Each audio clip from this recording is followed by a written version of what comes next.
తెలంగాణలో రైతు బంధు పంపిణీకి EC break వేసింది. మే 13 పోలింగ్ తర్వాతే పంపిణీ చేయాలని ఆదేశాలు జారీ చేసింది.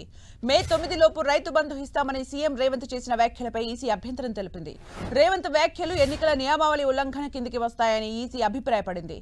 ఇవాళ సాయంత్రం 5 గంటల్లోపు నివేదిక ఇవ్వాలని తెలంగాణ ప్రభుత్వానికి ఈసీ ఆదేశాలు జారీ చేసింది. మరిన్ని అప్డేట్స్ మా ప్రతినిధి కరుణాకర్ అందిస్తారు. కరుణాకర్, సుమిత్ర, తెలంగాణలో రైతు బంధు నిధుల విడుదలకు సంబంధించి కేంద్ర ఎన్నికల సంఘం కాసేపటి క్రితం కీలక ఆదేశాలు జారీ చేసింది. పోలింగ్ తేదీ వరకు ఈ రైతు బంధుకు సంబంధించిన నిధులను విడుదల చేయొద్దని చెప్పి, రైతుల ఖాతాల్లో ఈ డబ్బులను జమ చేయొద్దని చెప్పి ఈసీ ఆదేశాలు జారీ చేసిన పరిస్థితిని మనం చూస్తున్నాం. ముఖ్యమంత్రి పిసిసి అధ్యక్షుడు రేవంత్ రెడ్డి నిన్న మొన్న పలు రాజకీయ సభల్లో లోక్సభ ఎన్నికల ప్రచారంలో భాగంగా మే 9 అంటే ఈ నెల 9వ తేదీలోపు ఖచ్చితంగా రైతులకు బంధుకు సంబంధించిన నిధులన్నీ కూడా రైతుల ఖాతాలో జమ చేస్తామని చెప్పి ఆయన మాట్లాడడం జరిగింది. అయితే దీనిపై ఈసీ కొంత సీరియస్ అయిందని చెప్పవచ్చు. దాంతోపాటు ముఖ్యమంత్రి రేవంత్ రెడ్డి వ్యాఖ్యలకు సంబంధించి బీఆర్ఎస్ బీజేపీ కూడా ఈసీకి ఫిర్యాదు చేసినట్టు తెలుస్తోంది.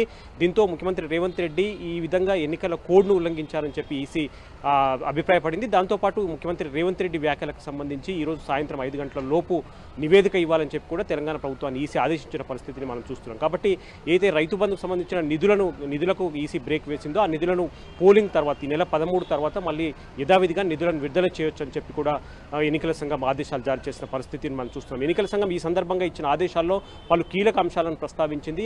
యాక్చువల్గా అయితే రైతు బంధు నిధుల యొక్క ముఖ్య ఉద్దేశం అంటే రైతు బంధు నిధులను విడుదల చేయాల్సింది జనవరిలోనే విడుదల చేయాల్సింది, కానీ చాలా ఆలస్యం చేసింది. ఇప్పుడు ఎన్నికల సమయంలో ఎన్నికల కోడ్ అమల్లో ఉన్న నేపథ్యంలో ఎన్నికలు ఇంకా 4-5 రోజులే ఉన్న సమయంలో ఇటువంటి సమయంలో రైతు బంధు నిధులను విడుదల చేసినట్లయితే ఓటర్లను ప్రలోభపెట్టినట్టు, రైతులను ప్రలోభపెట్టినట్టు అవుతుందని చెప్పి ఈసీ అభిప్రాయపడింది. ఈ నేపథ్యంలోనే వెంటనే రైతు బంధు నిధులకు సంబంధించిన రైతుల ఖాతాలో జమ చేయాల్సిన డబ్బులను వెంటనే ఆపేయాలని చెప్పి కూడా ఈసీ ఆదేశాలు జారీ చేసింది. పోలింగ్ తర్వాత ఈ నెల 13 తర్వాతనే మళ్ళీ తిరిగి రైతుల ఖాతాలో రైతు బంధుల నిధులకు సంబంధించి విడుదల చేయాలని చెప్పి కూడా ఈసీ ఆదేశించిన పరిస్థితిని మనం చూస్తున్నాం. సుమిత్ర, అంటే కరుణాకర్, ఈసీ రేవంత్ రెడ్డి వ్యాఖ్యలకు సంబంధించి కూడా అభ్యంతరం వ్యక్తం చేసినట్టుగా తెలుస్తుంది. ముఖ్యంగా ఏ వ్యాఖ్యలకు సంబంధించి అభ్యంతరం వ్యక్తం చేసింది? అలాగే ఎలక్షన్స్ మూవ్మెంట్లో ప్రచార సమయంలో పార్టీలు అంటే ఎలక్షన్ కోడ్ని కూడా ఉల్లంఘించి ప్రచారం చేస్తున్న సందర్భంలో ఈసీ ఇంకా ఎలాంటి వార్నింగ్స్ ఇచ్చింది? చాలా స్పష్టంగా ముఖ్యమంత్రి పిసిసి చీఫ్ రేవంత్ రెడ్డి 2-3 సభల్లో లోక్సభ ఎన్నికల ప్రచారంలో భాగంగా 2-3 సభల్లో ఖచ్చితంగా ఈ నెల 9 లోపు రైతుల బంధుకు సంబంధించిన నిధులన్నీ కూడా రైతుల ఖాతాలో జమ చేస్తామని చెప్పారు. అందుకు సంబంధించి నిన్న ఒక్కరోజే దాదాపు 900 కోట్ల రూపాయలు రైతుల ఖాతాల్లో రైతు బంధు నిధులకు సంబంధించిన రైతు ఖాతాలో జమ చేసిన పరిస్థితిని మనం చూస్తున్నాం. ఈ విధంగా ముఖ్యమంత్రి వ్యాఖ్యలు చేయడం ఎన్నికల నియమావళిని ఉల్లంఘించడం అని చెప్పి ఈసీ అభిప్రాయపడింది. అందుకు సంబంధించిన నివేదిక కూడా ఇవ్వాలని చెప్పి రాష్ట్ర ప్రభుత్వాన్ని ఆదేశించిన పరిస్థితి మనం చూస్తున్నాం. దాంతోపాటు రైతు బంధుకు సంబంధించిన నిధులను ఇప్పుడు ఇటువంటి సమయంలో పోలింగ్కు 4-5 రోజుల ముందు కనుక ఈ నిధులను రైతుల ఖాతాలో వేసినట్టయితే వాళ్ళను పరోక్షంగా ప్రలోభపెట్టినట్టే అవుతుందని చెప్పి ఈ బీజేపీ బీఆర్ఎస్ పార్టీ రెండు కూడా ఈ కేంద్ర ఎన్నికల సంఘానికి ఫిర్యాదు చేసినట్టు తెలుస్తోంది. ఇటు ముఖ్యమంత్రి నియమావళిని ఉల్లంఘించడం, అటు రెండు పార్టీలు ఫిర్యాదు చేయడం, రెండింటిని పరిగణలోకి తీసుకున్న తర్వాత కేంద్ర ఎన్నికల సంఘం వెంటనే ఆదేశాలు జారీ చేసింది.